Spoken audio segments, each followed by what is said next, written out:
സ്കൂളിൽ ഉച്ചയ്ക്ക് ചോറ്റുപാത്രം തുറക്കുമ്പോൾ ചെമ്മീൻ ഉലർത്തിയതും അച്ചാറും മുട്ട വറുത്തതും കൂട്ടി കഴിക്കുന്ന ഒരു രുചി ഒന്ന് വേറെ തന്നെയാണല്ലേ. ഒരു ചെമ്മീൻ എനിക്ക് കിട്ടി. അപ്പോൾ ഞാനതിവിടെ റോസ്റ്റ് ചെയ്യുക. അത് നിങ്ങളെ കൂടി ഒന്ന് കാണിക്കാമെന്ന് വിചാരിക്കുകയാണേ. ചീനിച്ചട്ടി അടുപ്പിലോട്ട് ഒഴിച്ച് ഒരു 1.5 സ്പൂൺ എണ്ണ ഒഴിക്കുക. ഇത്രയും ചെമ്മീൻ എനിക്കുണ്ട്. ഇത് ഞാൻ ഇത്തിരി ഉപ്പും അതിൻ്റെ മഞ്ഞപ്പൊടിയും മുളക് പൊടിയും കൂടി നേരിയതായിട്ട് എല്ലാം കൂടെ പുരട്ടി ഒരു 10 മിനിറ്റ് വെച്ചിട്ടുണ്ടായിരുന്നു. അത് ഈ എണ്ണയിലോട്ടിട്ട് ഒന്ന് വറുത്തെടുക്കുക. വറുക്കെന്ന് വെച്ചാൽ ഒരുപാട് മുരിഞ്ഞു പോരുത്, ഒന്ന് വെന്ത് വന്നാൽ മതി. ഒരു 5 മിനിറ്റ് ഞാനിതിങ്ങനെ നിരത്തിയിട്ട് ഒന്ന് എടുത്തിട്ടുള്ളേ. ഇവിടെ ഇത്രയാകാവുള്ളൂ, ഒരുപാട് വേവിക്കണ്ട. ചെമ്മീൻ ഒരുപാട് വെന്തായാലും റബ്ബർ പോലെ ഇപ്പോൾ, അതുകൊണ്ട് ഇത്രയും മതി നമുക്ക്. ബാക്കി എണ്ണയിലോട്ട് ഞാൻ ഒരു കുഞ്ഞി സ്പൂൺ ഇഞ്ചി ഇട്ട് 2 വെളുത്തുള്ളിയും കൂടി ഞാൻ ഇട്ടിട്ടുണ്ട്. വെളുത്തുള്ളിയുടെ മണം ഇഷ്ടമുള്ളവരിട്ടാൽ മതി, ചിലർക്ക് ഇഷ്ടമില്ല എന്ന് പറയും. ഞാനിത് ഇടാറുണ്ട്.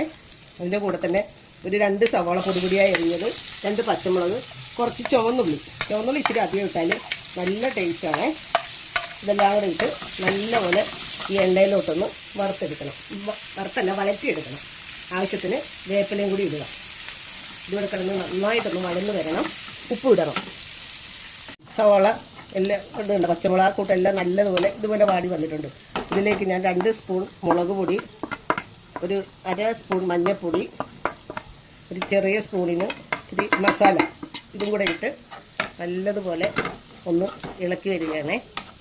ഇളക്കിയതിൻ്റെ പച്ചപ്പ് വേണം, ഇത് വേഗം തന്നെ അങ്ങോട്ട് മുരിഞ്ഞ് കിട്ടും.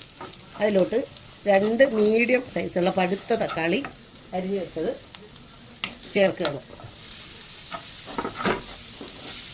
ഇത് വിട്ട് ഇതിലോട്ട് കണ്ടോ ഒരു കഷ്ണം കുടംപുളി ഞാൻ ഇടുന്നുള്ളൂ.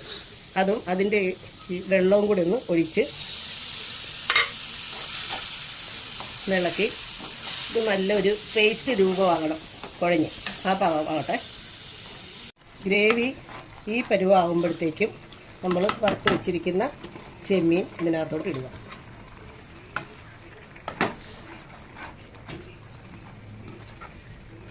ഇനി ഇത് അല്പം നേരം ഒന്ന് സിമ്മിൽ വെച്ച് മൂടി വെക്കണേ. ഈ ചെമ്മീൻ്റെ അകത്തോട്ട് നമ്മുടെ ഗ്രേവി എല്ലാം ഒന്ന് പിടിച്ച് വരണം. നന്നായിട്ട് പിടിച്ച് വന്നു കഴിയുമ്പോൾ തീ ഓഫാക്കി കറി നമുക്ക് ഉപയോഗിക്കാം. ചെമ്മീൻ പല സ്ഥലത്തും പല രീതിയിലാണ് ആളുകൾ ഉലർത്താറുള്ളത്. നിങ്ങൾ ഇതുപോലെയാണ് ചെയ്യുന്നത്. ഞാൻ ചെയ്യുന്ന പല രീതിയിൽ ഒന്ന് മാത്രമാണ് ഇത് കേട്ടോ.